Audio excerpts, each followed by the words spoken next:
항상 기뻐하라. 쉬지 말고 기도하라. 범사에 감사하라. 안녕하세요. 저는 시드 성도로 오래 출석은 했지만 낯도 가리고 워낙 조용히 있는 걸 좋아해서 가끔 꽃으로 데코하는 일을 돕는 것 말고는 소리 없이 예배를 드리고 있습니다. 그저 MC 식구들과 소소한 이야기를 나누고 이전 교회부터 함께 해온 믿음의 가족들과 매일의 기도 제목과 일상을 나누며 순응하는 삶을 살아왔습니다. 그렇게 지내는 가운데 대장암 3기라는 진단을 받게 되었습니다. 평소에 변비가 심했던지라 크게 신경을 안 쓰고 살았고 여러 가지 사정으로 정기적인 진료도 받지 않았었습니다. 그리고 정확한 조직검사 결과가 나올 때까지만 해도 설마 하는 심정으로 안이하게 생각하고 있었던 저와 제 가족에게는 너무나 큰 쇼크로 다가왔습니다. 암 환자들이 가지는 공통된 생각은 왜 나에게라는 말인 것 같습니다. 저와는 전혀 관계가 없는 일이라 생각했었는데 암 선고를 받고 실감이 나지 않아서 그랬는지 처음에는 생각보다 덤덤했습니다. 그렇게 시작된 수술과 항암 치료, 방사선 치료, 드라마에서나 보던 그 모든 과정들을 겪어나가며 우리 집의 가온이라 사람들에게 자랑했던 항상 기뻐하라, 쉬지 말고 기도하라, 범사에 감사라는 말씀이 제 머릿속에서 지워져 갔습니다. 두려움과 좌절로 빠져드는 저의 초라한 모습에 실망이 되는 시간도 많았습니다. 그때마다 예수 이름으로 기도하면서 어떻게든 주님 안에서 거하려 노력했습니다. 어떤 날은 병과 싸우고 어떤 날은 나 자신과 싸웠습니다. 그러나 고통이 심해질수록 주님을 더 찾고 울부짖을 줄 알았던 제 모습은 없고 그저 원망과 두려움 속에서 벗어나지 못했습니다. 저는 평소에 내 양심에 맞추어 살아가면 그만 아닌가 하는 마음과 적당히 세상과 말씀을 타협하는 삶을 살아왔던 것 같습니다. 빠른 길, 높은 곳, 안전한 상태를 구하며 기도하지만 돌아서서 근심하게 되고 불안해하는 삶이었습니다. 제 자신이 의의 기준이 되고 제 자신이 책임지는 자가 되어 그 짐을 다 짊어지고 있었던 것 같습니다. 그래서인지 주님을 만나고 나서도 충분한 기쁨을 지속적으로 누리는 것이 쉽지 않았었습니다. 문득 암투병을 하면서 이런 마음이 들었습니다. 이 고통과 두려움이 나의 두 아들에게 있었으면 어쩔 뻔했나 싶은 나라서 참 다행이라는 마음이었습니다. 그 마음을 품고 나니 그때서야 나의 참 부모이신 주님의 마음을 느낄 수 있었습니다.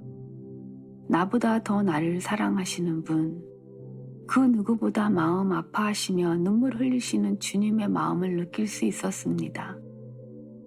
그렇게 무서운 수술실에서도 항암 주사를 맞고 와 맥스거림과 구토 속에 힘들어할 때도 방사선의 부작용으로 앉아있지도 서있지도 못하는 그런 모습을 주님은 보고 계시며 함께 아파하고 계심을 느낄 수 있었습니다. 여전히 고통이고 어려움이었지만 나를 사랑하시는 주님이 공감해주고 계시다는 것만으로도 모든 것이 은혜로 바뀌었습니다.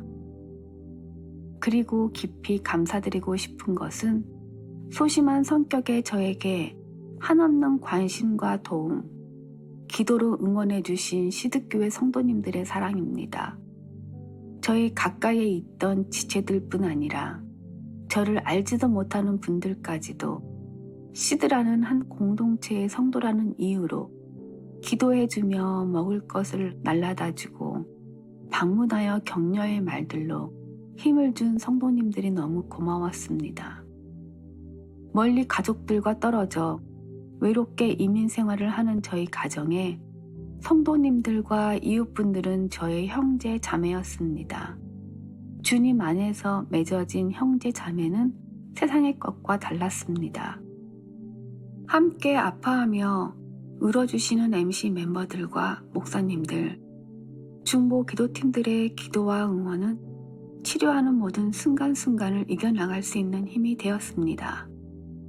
모든 과정을 무사히 마치고 간증의 기회를 주셨지만 선뜻 용기를 내어 나서지 못하는 저에게 하나님은 누가복음 17장에 10명의 나병 환자 이야기를 생각나게 하시며 격려해 주셨습니다. 예수께서 대답하여 이르시되 10사람이 다 깨끗함을 받지 아니하였느냐? 그 9은 어디 있느냐? 모든 힘든 과정의 치료를 끝내고 정기적인 체크업을 받으면서 지내고 있는 저에게 남은 숙제는 그 고통 중에 함께 하시고 손 얹어주신 주님을 기억하여 감사함으로 주님과 동행하는 일인 것 같습니다.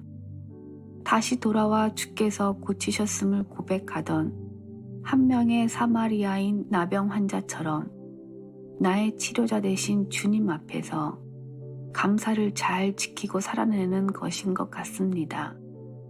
하나님의 사랑을 더 많이 받고 싶은 욕심도 많았기에 다른 이들과 비교하며 더 나은 형편에 있는 지체들을 볼 때 하나님이 나는 별로 이뻐하시지 않나 보다 생각했었는데 돌아보니 제가 얼마나 아버지의 마음을 몰라주는 무심한 딸이었는지 알게 되었습니다.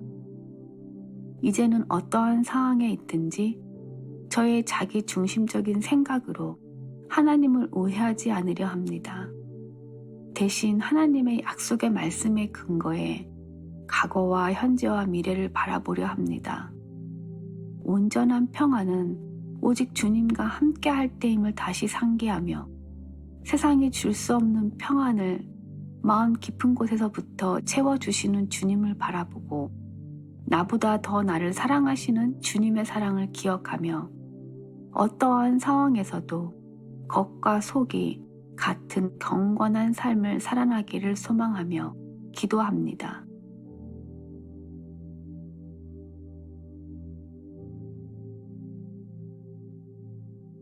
힘든 수술과 항암 치료의 과정을 믿음으로 잘 이겨내신 고경 집사님의 간증이 참 은혜가 됩니다.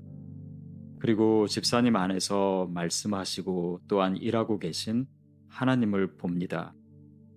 집사님은 그 고통의 순간들을 통해 하나님의 마음을 배우고 계셨네요. 네, 그렇습니다. 하나님은 우리가 자녀를 사랑하는 것보다 나를 더 사랑하시고 나와 함께 아파하시며 내 주변 사람들을 통해 당신의 관심과 사랑을 드러내 보이십니다. 그것을 포착하는 것이야말로 그 힘든 시간을 가장 가치 있게 만드는 것이겠지요.